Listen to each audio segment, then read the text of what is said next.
Salam semua yang dikasihi Tuhan Yesus Kristus. Hari ini hari Jumat tanggal 21 Agustus 2026.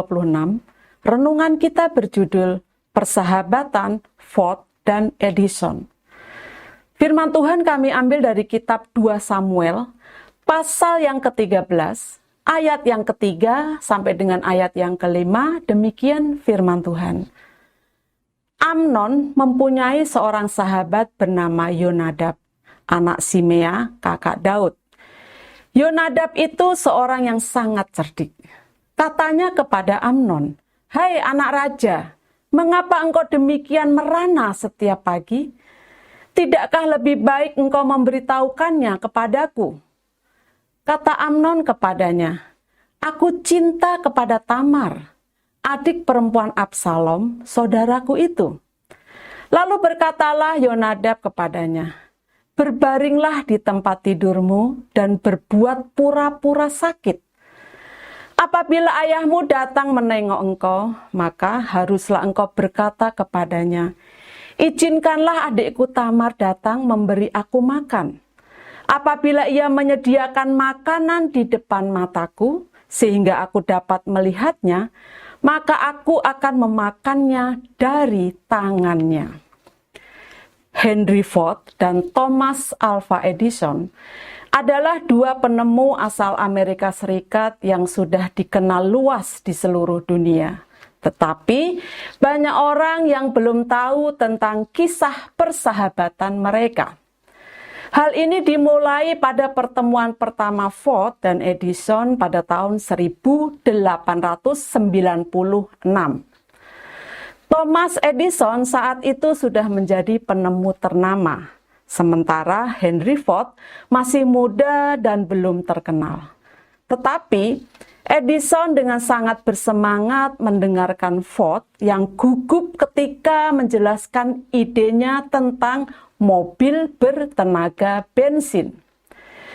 Edison yang percaya bahwa masa depan terletak pada listrik mendorong Ford untuk mengejar mimpinya. Hal itu memberi Ford keyakinan untuk terus maju dan akhirnya ia dapat memproduksi mobil secara massal dengan harga yang terjangkau. Sejak itu hubungan Ford dan Edison semakin dekat. Ketika laboratorium Edison terbakar pada tahun 1914, Ford datang sebagai penyelamat. Ford membantu Edison dengan cek sebesar $750.000, jumlah yang sangat besar pada masa itu. Ford juga berjanji akan menambah jumlah tersebut jika diperlukan.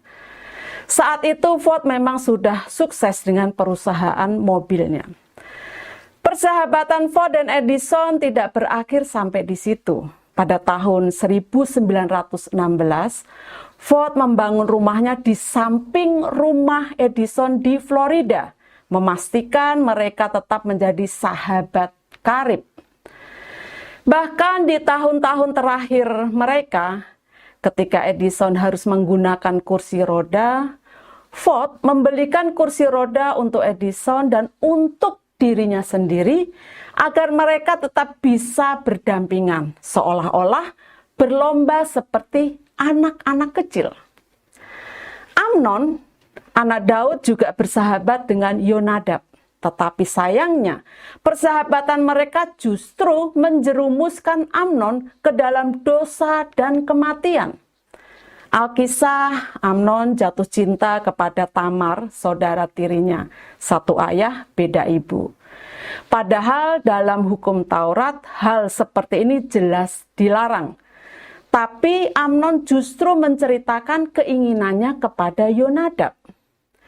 Yonadab kemudian memberi saran agar Amnon berpura-pura sakit, lalu meminta ayahnya yang bernama Daud untuk menyuruh Tamar membuatkan roti untuknya. Amnon pun melakukan saran sahabatnya. Daud menyanggupi permintaan Amnon dan meminta Tamar ke kamar kakaknya untuk membuatkan roti. Tapi Amnon justru memperkosa Tamar. Hal ini membuat Absalom, saudara kandung Tamar, sangat marah lalu membunuh Amnon. Seorang sahabat sudah seharusnya mengingatkan sahabatnya ketika sahabatnya melakukan kesalahan, bukan malah memberikan ide atau mendukungnya sehingga menjerumuskannya ke dalam masalah. Persahabatan bukan hanya tentang saling menolong, tapi juga saling mengingatkan agar terhindar dari masalah-masalah yang tidak seharusnya dialami. Ada banyak orang yang tidak siap sedia mengingatkan sahabatnya ketika dia bersalah. Ini bukanlah contoh sahabat yang baik. Jadilah seorang sahabat yang baik, yang bukan hanya siap menolong, tetapi juga mau mengingatkannya ketika ia berbuat salah. Kata-kata bijak. Sebanyak apapun kita menolong sahabat kita, kita bukanlah sahabat yang baik jika tidak mau mengingatkan kesalahannya. Bapak Ibu, mari kita tundukkan kepala kita untuk berdoa. Bapa, ajar aku bukan hanya bersedia menolong sahabatku, tetapi juga bersedia mengingatkan kesalahannya. Dalam nama Tuhan Yesus aku berdoa dan bersyukur. Amin. Puji Tuhan, kami mengucapkan selamat beraktivitas. Tuhan Yesus memberkati kita semua. Amin.